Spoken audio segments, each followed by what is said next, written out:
Good day to you all. How are you today? I hope you're all doing well. I'm glad to meet you all again. இன்னைக்கு நாம ஒரு குட்டி வீடியோன்னு பார்க்க போறோம். அதாவது நாம ஒருவர் சந்தித்து விசாரிக்கும் போது நீங்க என்ன செய்றீங்க, what do you do அப்படின்னு கேட்போம் அல்லவா, அதற்கு எவ்வாறு விடை சொல்லலாம் அப்படின்னு பார்ப்போம். இந்த வீடியோ உங்களுக்கு பயனுள்ளதாக இருக்குமாயின் இப்பவே ஒரு லைக் பண்ணிட்டு மற்றவர்களும் பயனடைய ஷேர் பண்ணிக்கொள்ளுங்க. அதே போல் இந்த சேனலை இப்போதான் முதல் தடவையாக பார்க்கிறீர்களாயின் அல்லது இதுவரை சப்ஸ்கிரைப் பண்ணாமல் பார்வையிடுகிறீர்களாயின் இப்பவே சப்ஸ்கிரைப் பண்ணி அருகே உள்ள பெல் ஐக்கனை அழுத்திக் கொள்ளுங்க. Shall we move on? Let's move on to the topic. இங்கே 2 நண்பர்கள் ஒருவர் சந்திக்கிறார்கள். முதலில் நலன் விசாரித்துக் கொள்கிறார்கள். அதுக்கப்புறம் நீங்க என்ன செய்றீங்கன்னு சொல்லி கதைச்சு கொள்ள போறாங்க. Hello Raj, what's up? Hi Meera, I'm good. What about you? நீங்க எப்படி இருக்கீங்கன்னு பதிலுக்கு கேட்டுட்டாங்க. இப்ப மீரா சொல்றாங்க, I'm doing well. By the way, what do you do? அப்படின்னு ராஜ்கிட்ட கேக்குறாங்க. இப்போ ராஜ் இதுக்கு 3 வழியில விட சொல்லலாம். ஒன்று, அவர் name of the working place, தன் வேலை செய்கின்ற அந்த கம்பெனியோ ஏதோ ஒன்று நேம சொல்லலாம், பேரை சொல்லலாம். அல்லாட்டி நேம் ஆஃப் த பிளேஸ், எந்த இடத்துல அவர் வேலை செய்யறாரு. Or he can tell the name of the job or title of the job, என்ன தொழில் செய்கிறார் என்று சொல்லலாம்.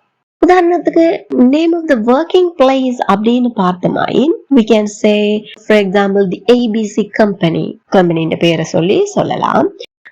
the XYZ school அப்படின்னு சொல்லலாம். இல்லாட்டி கூகுள், மைக்ரோசாஃப்ட் அப்படின்னு பேர் சொல்லலாம். or we can say the gymnastics club, swimming club, அந்த மாதிரி அந்த இடத்தின் ஒர்க்கிங் பிளேஸ் பேரை சொல்லலாம்.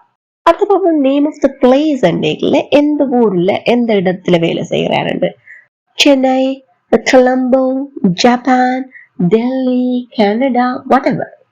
அதே போல name of the job or title of the job, a doctor, an accountant, an office assistant, a teacher, இந்த மாதிரி பதில்களை சொல்லலாம். இப்படி சொல்லிக்க உங்களுக்கு தெரியும் அவர் எப்படி வாக்கியத்தை சொல்லணும். நான் வேலை செய்கிறேன், சிம்பிள் பிரசன்ட் டென்ஸ் தான் பயன்படுத்துவாங்க, எல்லாருக்குமே தெரியும். Because it's our regular activity, routine work. வேலை செய்யறேன்னு சொன்னா வழக்கமாக செய்கிற செயல்பாடு இல்லையா. அப்போ I work days the ABC company.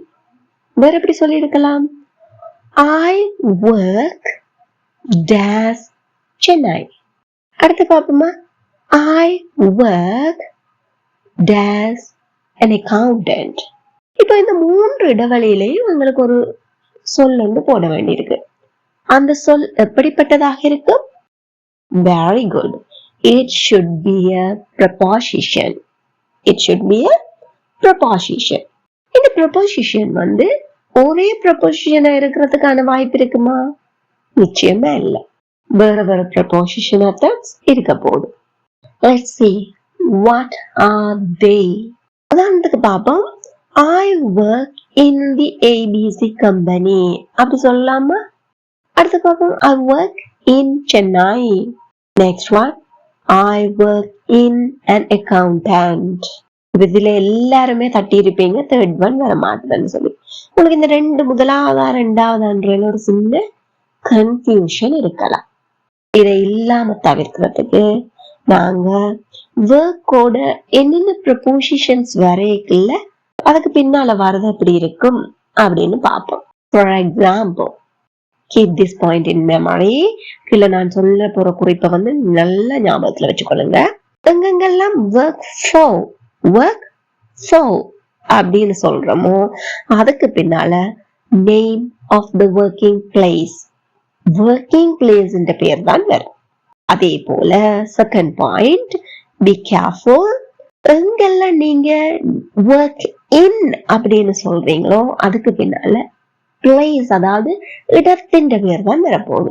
name of the place. Last one, எங்கெல்லாம் நீங்க உங்களோட ஜாப் டைட்டில் சொல்ல போறீங்களோ அங்க எல்லாம் I work as அப்படின்னு தான் சொல்ல போறோம். இப்ப உங்களுக்கு புரிஞ்சிருக்கும் இல்லையா? நீங்களே சொல்லுங்க. I work, very good. I work for the ABC company. I work in Chennai. I work as an accountant. இன்னொரு எக்ஸாம்பிள் பார்ப்போமா? இவன் மீராட்ட அவர் திருப்பி கேட்பாரு இல்லையா, what do you do? இந்த மீரா ஆன்சர் பண்ண போறா. I work dash the XYZ school. Very good. I work for the XYZ school. Next one. வேற எப்படி சொல்லிருக்கலாம்? I work dash Colombo. Well done. I work in Colombo. Last one. I work dash a teacher. Well done. I work as a teacher. ரொம்ப ஈஸியா இருந்துச்சு இல்லையா? Now, this is the time for you to check your understanding. ராணி கூகுளில் வேலை செய்கிறார். ஷீலா ஜப்பானில் வேலை செய்கிறார். ஜான் ஆபீஸ் அசிஸ்டண்டாக, அது அலுவலக உதவியாளராக வேலை செய்கிறார். Please comment your answers. Don't worry about the mistakes. எப்பவுமே தப்பு வருமா, எனக்கு தெரிஞ்சது தானே அப்படின்ற அலட்சியம் பயம் எதுவுமே இல்லாம கமெண்ட்ல உங்களுடைய ஆன்சர்ஸ் தெளிவா சொல்லுங்க.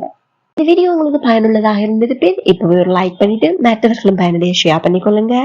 இதே போல் மேலும் பயனுள்ள வீடியோக்களை பார்வையிட சேனலை சப்ஸ்கிரைப் பண்ணி அருகே உள்ள பெல் ஐக்கனையும் அழுத்திக் கொள்ளுங்கள். Thank you for watching.